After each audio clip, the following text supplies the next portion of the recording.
B-25 has these black and white stripes painted on both the tail section as well as the wings.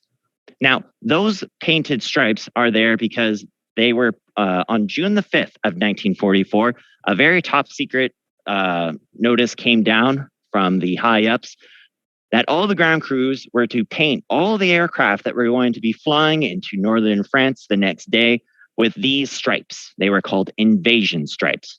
Because on June 6th of 1944, that was the day known as D-Day, or a part of Operation Overlord, the retaking of Europe from occupation.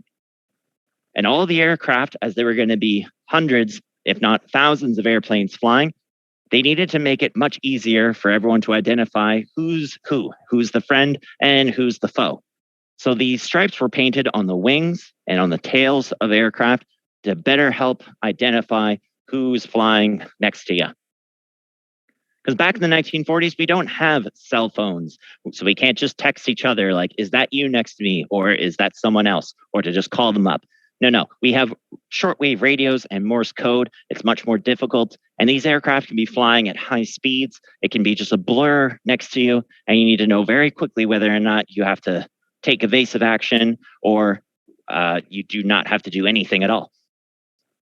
You'll also see this white, blue, red, and yellow symbol on the side that looks awfully lot like a target. Now, you would think, why would you want to paint a target on your airplane during war? Doesn't seem like a very good idea.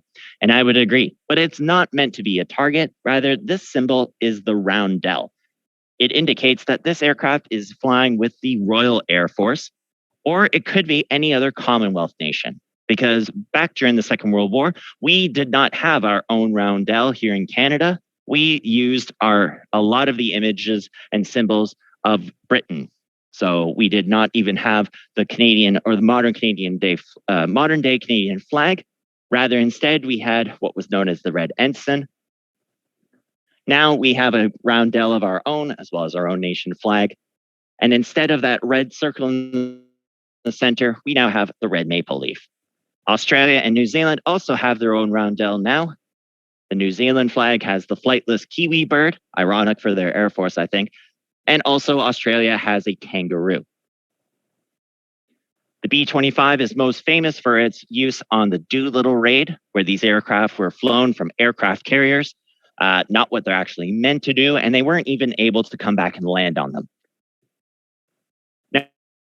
And when the B-25 arrived here at the museum, it was a big to-do. Everyone was very excited. They went out to the runways to watch this aircraft come in.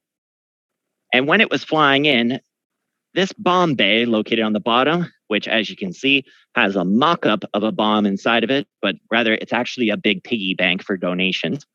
But when it was flying in, these doors opened up and all these round objects started dropping out of the bottom. And everyone's smiles quickly turned to frowns as they were terrified of what was about to occur. But those frowns turned upside down again into smiles and laughs as they realized that this airplane was actually dropping watermelons on the runway, doing a fake little bombing run. And everyone cheered and clapped and was excited about it. But it came with a bit of a price attached to it because it's actually a fine. There's actually a fine attached for littering an active runway. And the seagulls were eating the watermelon guts for weeks. So we don't obviously do those sort of things anymore. But many years ago, people were a little bit more receptive. They had a little bit more of a laugh at these things. But now we won't ever do those things again. You'll see that we have a lot of yellow painted aircraft here at the museum, like the de Havilland Chipmunk here, which is a post-war or 1950s trainer aircraft, as well as the de Havilland Tiger Moth, the yellow biplane sitting in the corner there, which is a World War II training aircraft. All the yellow birds, as we call them, are yellow because they were used for training, just like a yellow school bus. It lets everyone know that there's a student operating or in the area. Yellow is a very high visibility color. You can see these trainers from very far away. And as young pilots don't often make the best landings, sometimes they land far from where they're supposed to. And it's much easier to go and find them when you have a bright yellow aircraft. During the Second World War, there was a massive training scheme known as the British Commonwealth Air Training Plan, or the BCATP, or just for short, the plan, which was extended from across North America or across Canada from coast to coast. And lots of training schools were set up to train young pilots and aircrew how to fly and operate these types of airplanes. Here at Mount Hope, at the original site of the airport on the other side of our property, was the original hangars and training school set up to train young pilots, navigators, and wireless operators for service overseas. Now it's a commercial airport, which serves internationally, flying people all over the place, as well as accepting large amounts of cargo. And speaking of cargo, we're going to turn now to look at our Douglas C-47. This is a large cargo and transport aircraft. And of all the airplanes that we have here at the museum, this is our true World War II veteran, because this airplane actually flew with the Royal Canadian Air Force and participated on that operation I mentioned before on June the 6th of 1944. That's right, this airplane actually flew on D-Day. Now, it does not have those invasion stripes you might notice, but that's because it's been repainted to represent what it looked like when it was flying with the Royal Canadian Air Force during World War II.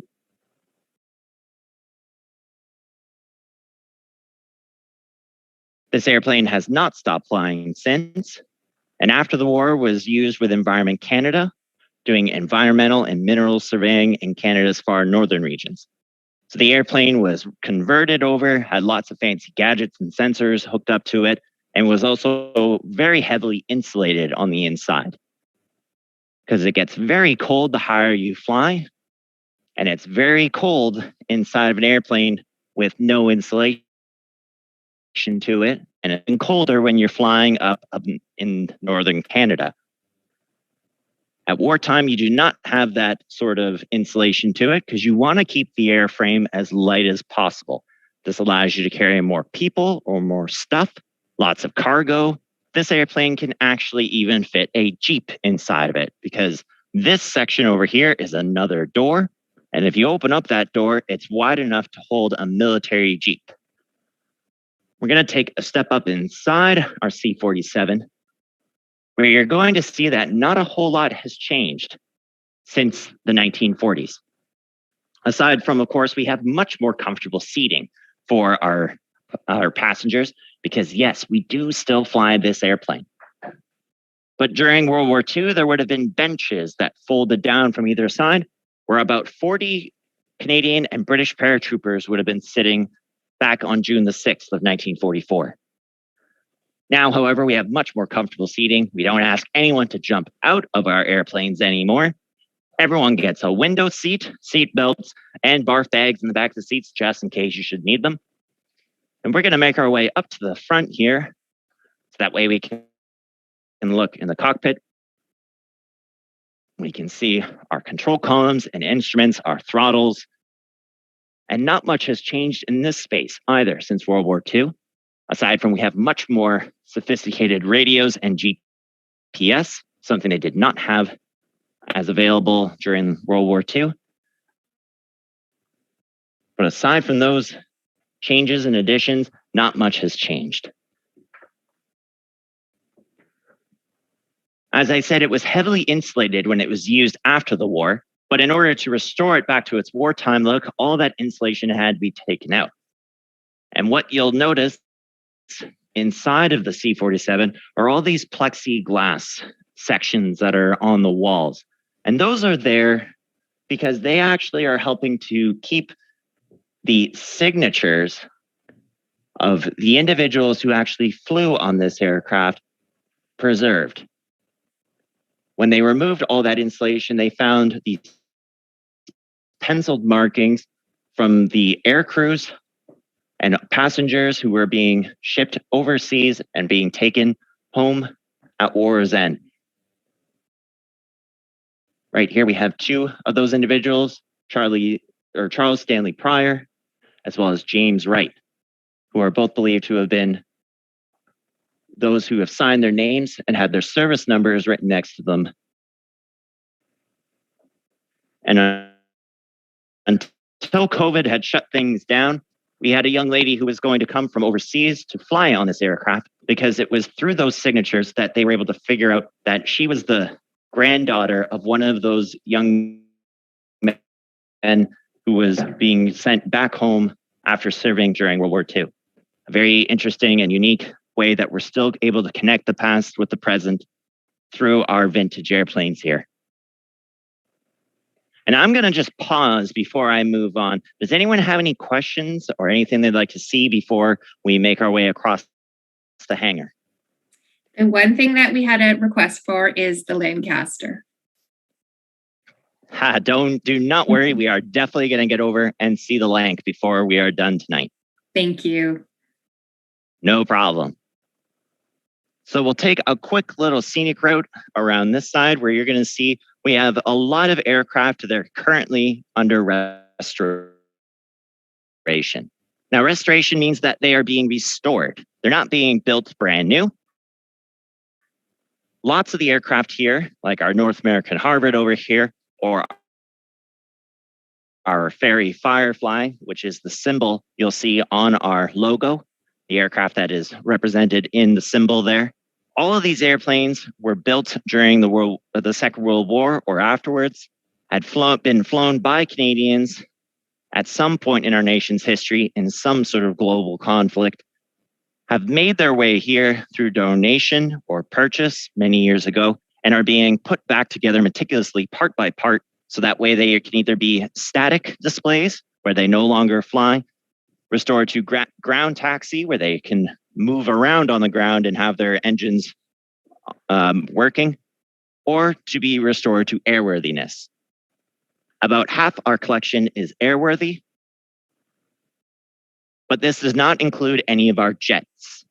None of the jet aircraft in our collection are able to fly, and I do not believe that there is any plans to restore any of them to airworthiness. One of the main reasons for that is a lot of them have only one seat to them. So there's not exactly any chance of taking any passengers up in any of our jets, as you cannot fly while sitting in the pilot's lap.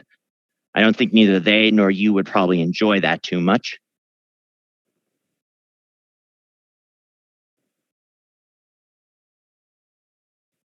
This aircraft here is the CF-100 Canuck. Was the very first and last of the Cold War Canadian built and designed interceptor jets. And it's painted in the colors of the Mark I, the test subject, the very first of the Canucks. It's actually a Mark V, which would also include rocket pods on those big extensions on the wings.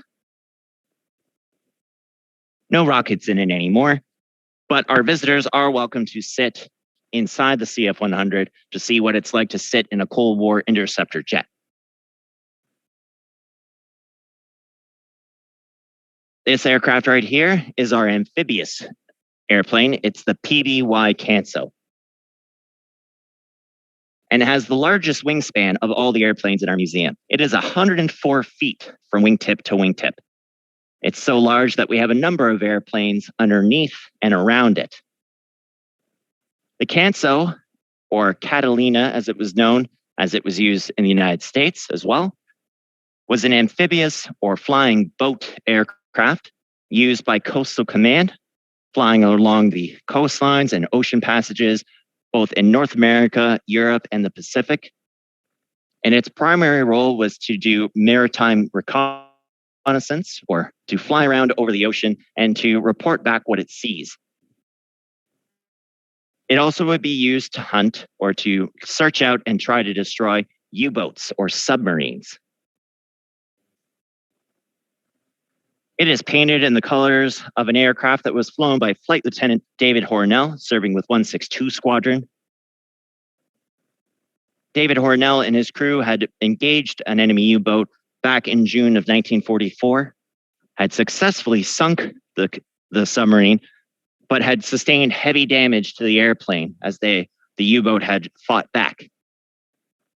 The airplane was heavily damaged and needed to be landed in the very cold and stormy North Atlantic seas. And there was a crew of 8 inside of this airplane, but only one life raft, as the other one had been damaged. David Hornell had actually spent most of his time in the icy waters, allowing the rest of his crew more time inside the life raft. As a result of this, after 21 hours in the cold waters of the North Atlantic, the crew were finally rescued, and Dave Hornell, as well as 2 others, had unfortunately perished due to the extreme cold. For his service and gallantry and bravery in the face of the enemy, destroying a U-boat and allowing more of his crew to have time out of the icy waters, Dave Hornell was awarded the Victoria Cross, which is the highest medal for bravery that a member of the armed services can receive as a member of the Commonwealth. We continue to fly our Canso. However, we only landed on the ground, so it's really good that we have the amphibious model and not the full-on flying boat model, because we'd never be able to move it around anymore. But you can see why it's a flying boat. We get down and look underneath it, how the bottom very much looks like a ship or the hull of a boat, that V sort of shape to it. It doesn't need pontoons, but it actually does have fold-down pontoons on each wingtip. There's actually a part that folds down and extends downward, so that way when the airplane would be landed on water, it wouldn't have to worry about its wings dipping below the water level. It had little floaties on either side to keep it aloft. Or to keep it afloat, rather. Next up is our Supermarine Spitfire. This is a World War II fighter aircraft powered by a V12 Rolls-Royce Merlin engine, capable of reaching top speeds of over 400 miles per hour, which is just a little bit faster than your parents drive on the 401. It is a stress skin aluminum aircraft, mostly made out of metal. Most of the aircraft from World War I, that time period, we're thinking back to the Remembrance Day, Armistice Day, and the introduction of the poppy. Most of those airplanes were actually made out of fabric, not too different than what your shirts or bed sheets are made out of. This airplane actually even has fabric coverings. If we look towards our elevator and horizontal stabilizer here, we can see this here is metal because we can see the aluminum rivets and the metal that's here.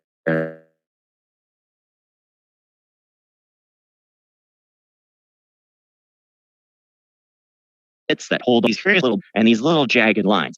Those bumps are actually where the stitches are located, where a needle and thread actually sew the fabric onto the ribs of the airplane. There is special tape that then goes over it to secure those stitches. And then the fabric is painted numerous times over with a special type of paint called dope that turns that floppy bedsheet-like material into something smooth and rigid, able to handle the force of wind blowing over it and to allow the aircraft to fly.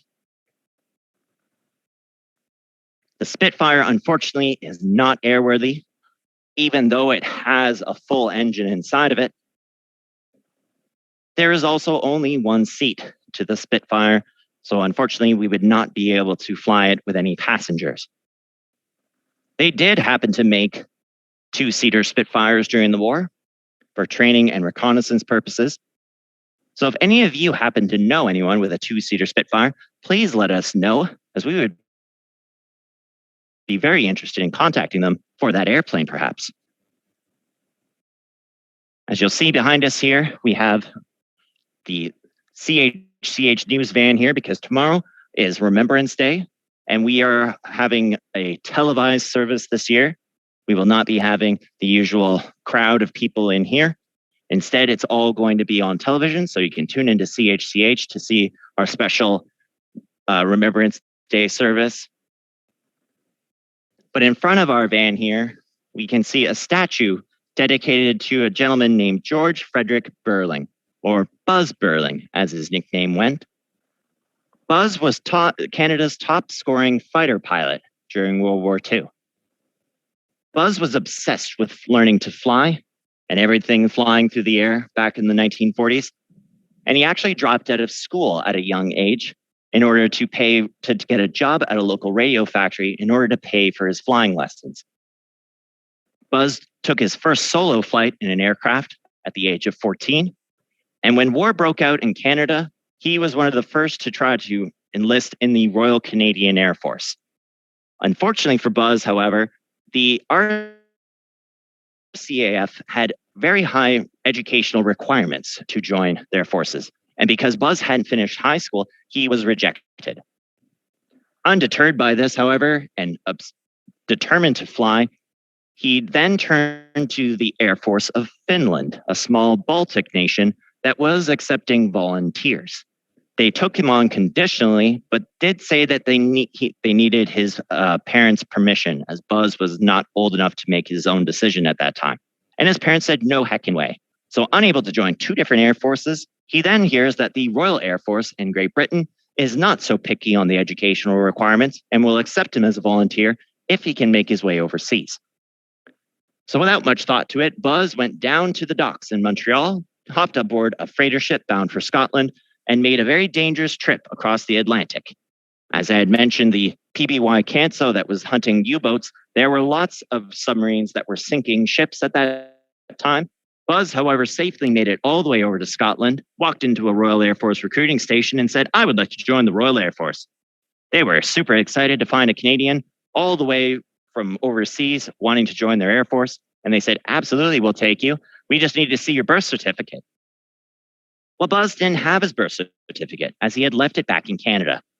So without much thought, Buzz went back down to the docks, got back on the exact same ship, traveled back to Canada, checked in with mom and dad, picked up his birth certificate, and for a third time on the exact same ship, made a third ocean crossing over the Atlantic, got back to Scotland, checked in with the RAF, and was finally accepted and was later posted to the island of Malta, a small island in the Mediterranean. And between 1941 and 1942 was the most heavily bombed location on the planet. But Buzz thrived in this climate. He didn't have to go hunting for the enemy aircraft. They came to him 5 or 6 times a day. And he would take to the skies in his Supermarine Spitfire. And in only 2 weeks' time, shot down 27 aircraft. Now, the moral of this story is don't ever give up on your dreams. Put in all the work you can and don't let anything stop you. But maybe, and maybe Buzz would agree with this, maybe make sure you can just finish school first. That way you don't have to worry about limiting yourself in any way, and you don't have to do any dangerous ocean crossing ventures.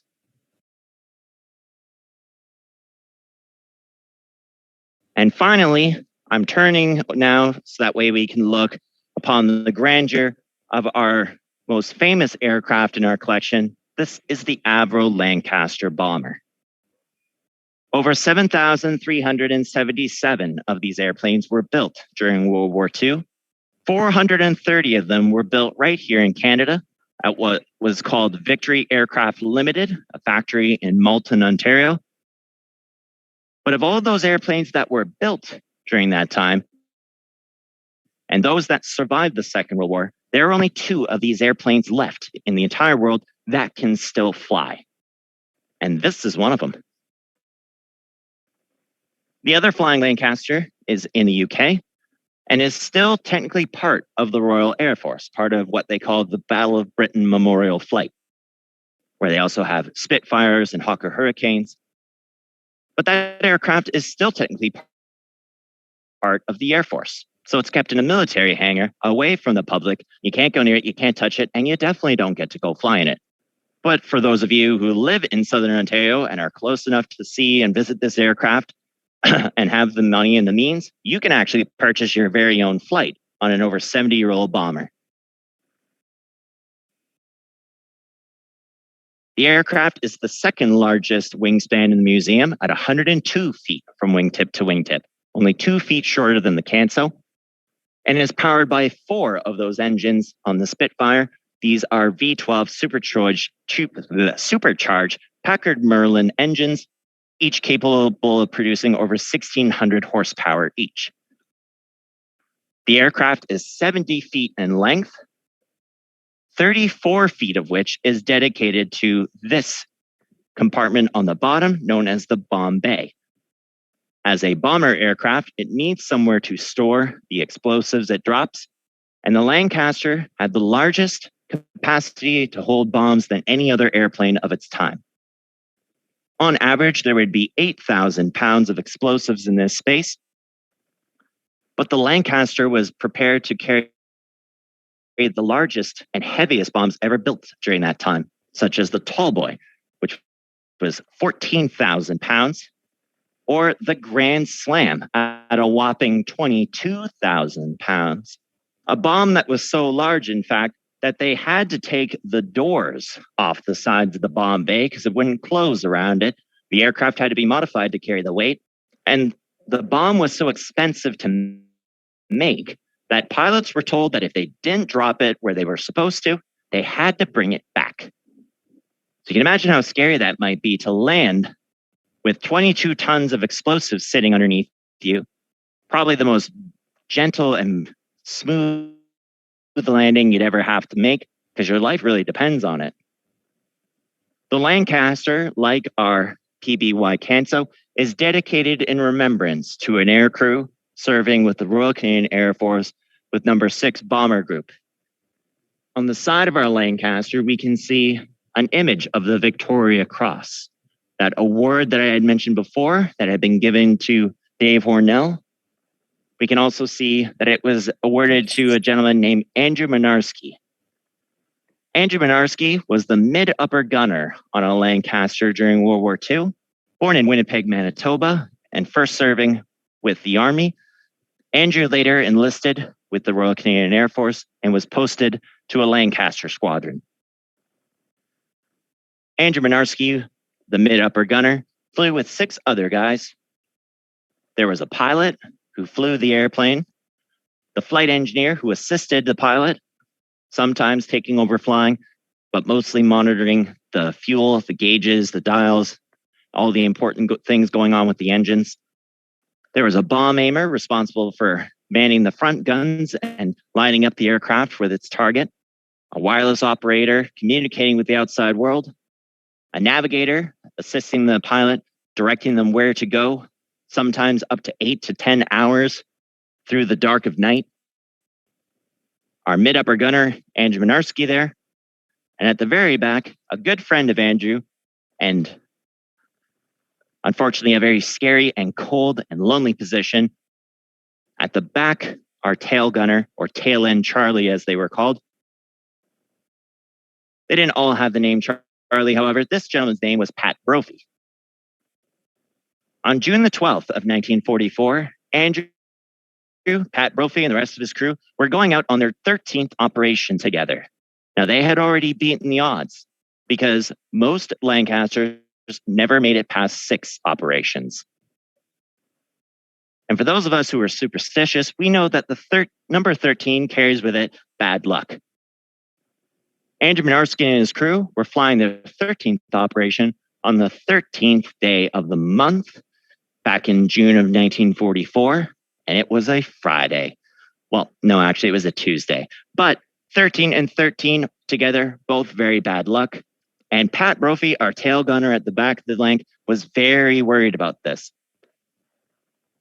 However, on their way out to the field to get into their aircraft, Andrew Minarski found a 4-leaf clover on the ground and gave it to Pat with the assurance that not to worry, we've got luck on our side, everything's going to turn out fine. Unfortunately for Andrew and his crew, that 4-leaf clover did not have enough luck with it.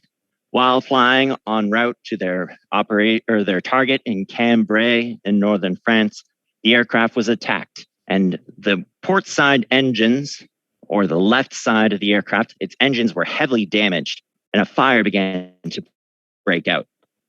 Now, the pilot, as I said, is responsible with flying the aircraft at all times, and is also usually the last one to leave in the event that they need to bail out.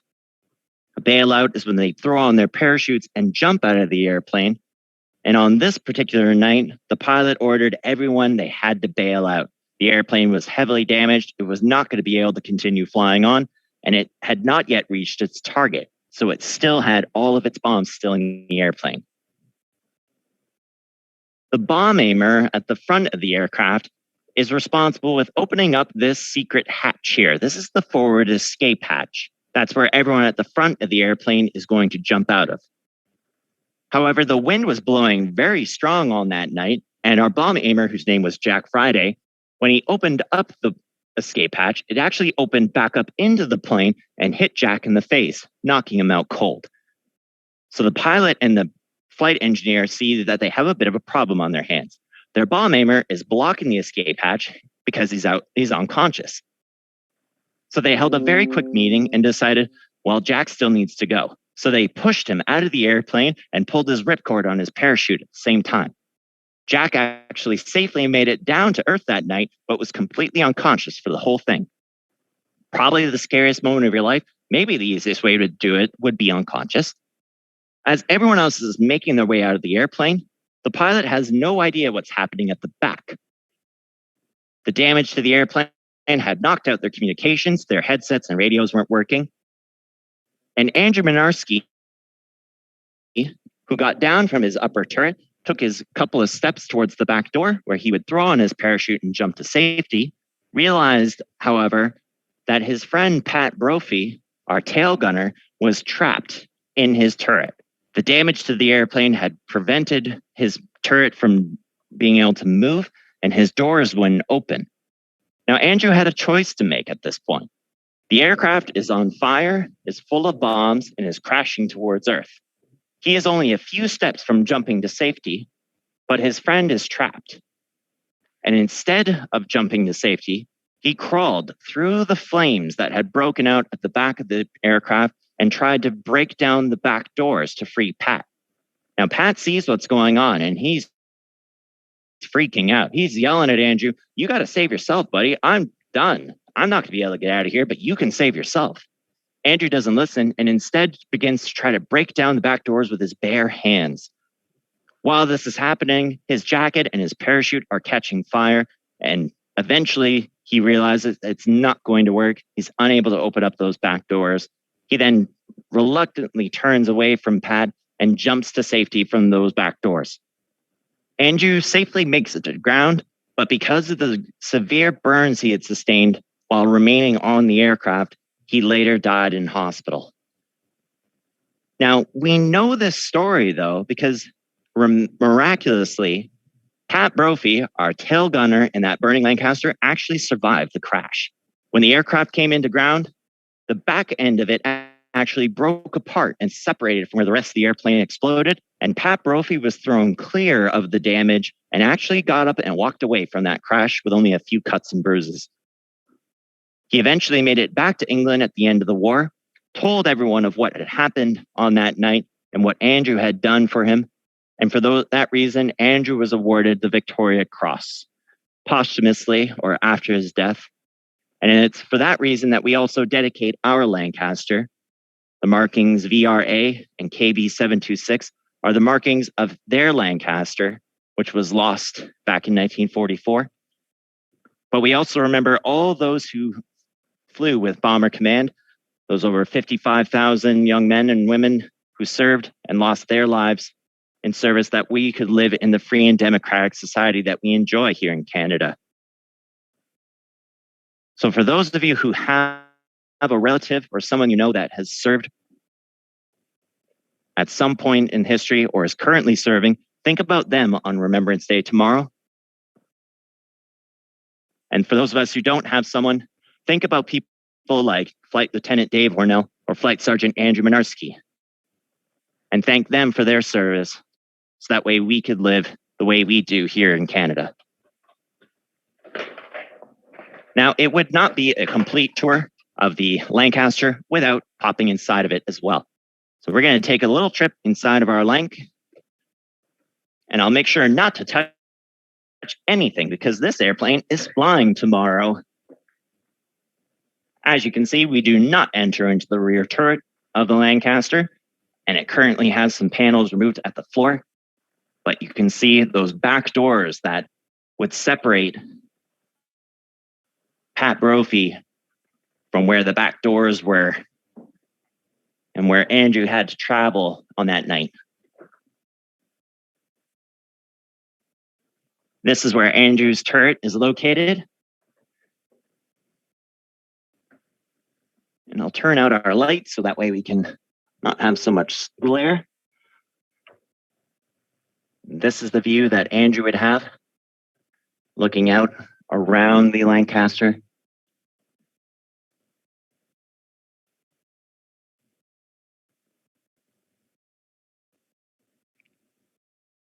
Now, the crew flying in this airplane would have lots of gear on. It's very cold flying at 25,000 feet in an uninsulated airplane. So you can imagine how difficult it would be to move around this space when you're basically wearing a ski suit, heavily insulated leather pants and jackets. There's an open hatch here where we're going to pop out and look down upon the Lancaster.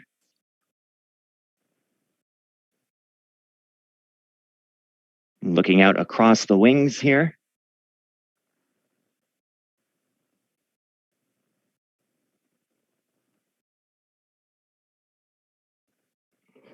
Popping down over the main spar section. Again, we're going to have to crawl a little bit here. Right here at this table is where our wireless operator and our navigator would be.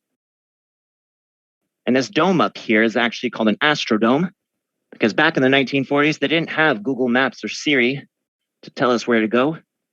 Instead, they had to use things like dead reckoning calculators, compasses, and this in order to see the stars to help navigate.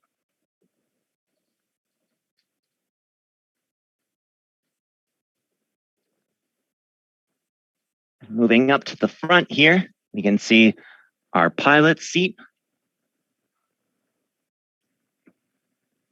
And right next to our pilot would be this fold-up jump seat for our flight engineer. Now we always fly this aircraft with 2 pilots. And then down below here at the front is where the bomb aimer would be located. And we can see that escape hatch from the inside here and up towards the front, the bomb site, where we have hanging a poppy wreath for Remembrance Day.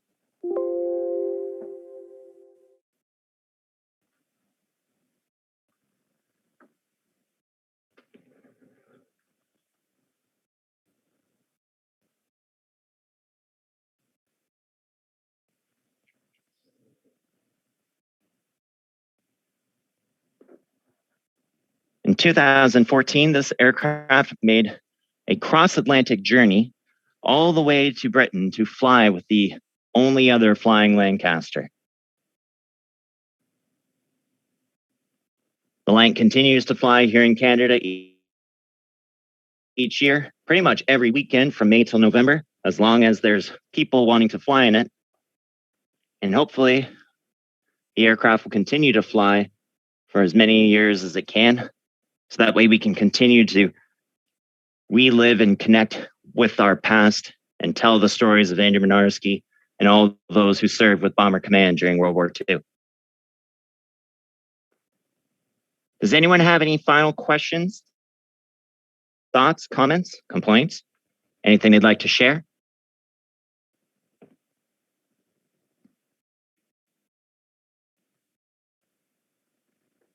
I'm not seeing anything in the chat. That's all right. If anyone would like, they could unmute if they have any questions or anything they'd like to share. Sean, this is my third time, as some other families have been on as well. And it's just the bravery is this, to honor those tomorrow. You've done a remarkable job with the presentation and going through it. So on behalf of Autism Ontario and the families, we really thank you and the Canadian Warplane Heritage Museum, which is now open. And if anyone wants to join tomorrow, will you be there, Sean, for the Remembrance Day? I will be here tomorrow. We are closed to the public until 2 p.m. But if anyone would like to come and visit us at that time, you're more than welcome to do so. So I will be somewhere around. So if you'd like to pop in and say, hey, just ask for me at the front desk and they'll try their best to get a hold of me. I may be wandering around somewhere at that time, but I'm happy to meet with anyone who'd like to say hi and go for a little tour. But we have lots of tour guides here that are happy to take you around as well. They have lots of great stories and are very eager to have all of you back after so long of not being able to come here. Fantastic. Thank you. And I know I sent out some poppies. I don't know if anyone wants to share, if anyone has questions. I think we still have a few minutes. Peter?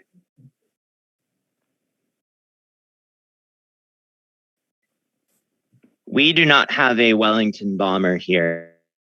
I don't know if there are many of those airframes left. It was actually a very unique aircraft. It was sort of put together like a wicker basket, the internal frame of it. It was extremely strong and sturdy. And there's many examples of that airplane making it back to base with many pieces missing from it because of such a strong and sturdy construction to it. So unfortunately, we don't have any Wimpies, as they were nicknamed. But very good question. Great question. Hello, Sean? Can you hear me? I can hear you. Hi. We were there this summer, and we definitely got a much better tour than we did when we were there this summer. Thank you very much. My uncle was a dam buster, which is why I definitely requested the Lancaster. Wow, that's awesome. I'm so glad that you enjoyed the Very much. Thank you. Tonight and getting a bit of you're very welcome. Wow, a dam buster. That's very impressive. Serving with 617 Squadron on these aircraft. And he did not come back. And we will remember him and thank him for his service. Absolutely. He's written in the book that we couldn't see this summer because of COVID. Apparently, right. Been put away. Oh, the Book of Remembrance. Yes. Mm-hmm. Yes, we do have. We had the Book of Remembrance out on display, but because of restrictions and everything, it had been brought back into storage. But it will be, I'm sure, placed back out on display for the next time that you come visit. I hope so. Thank you. Thank you, Sean. That was the book and the lady I was mentioning to you earlier. And I couldn't think of the name of the book, so thank you for that. No problem. Any other questions? Peter? Sure. Yes, our collection consists of those used by the Allies. So those are aircraft used throughout the British Commonwealth, Royal Air Force, Royal Canadian Air Force, some American aircraft as well, like the B-25 Mitchell, the Boeing Stearman, which was a trainer aircraft, the DC-3 and C-47, which were both American built and designed aircraft. But we don't have any of the Axis powers, no Japanese or Luftwaffe, or we don't have any Russian aircraft either. Mostly all Canadian or Canadian operated. The exception being the Nanchang, which is actually a Chinese trainer aircraft, which is also a bit of a weird one because it's the newest built airplane. It was built in the 1980s, but it's designed on a 1950 aircraft frame. So it's a little bit of a mixture of new and old altogether. And I will not be going out through the escape hatch in the front, so you're just hearing me grunt and groan my way to the back of the aircraft here.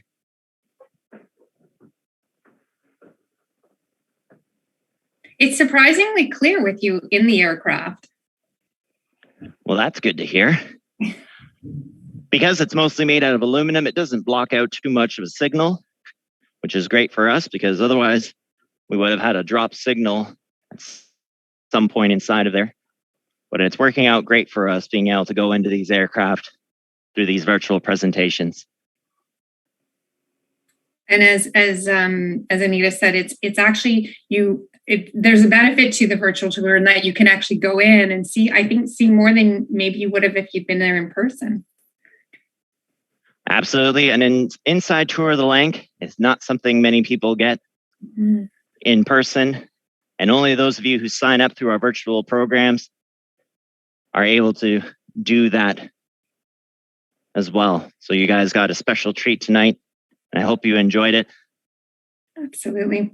Again, thank you. Sorry, I'm losing my voice. Sorry. Thank you on behalf of Autism Ontario. Thank you everyone for joining us. Thank you so much, everyone. Have a great night. Hope to see you at some point in the future. And make sure you check out our televised version display and our Remembrance Day service tomorrow. Take care. Have a great night, everyone. John, nice to see you. Bye, Thank you, everyone. Bye. Bye. Good night.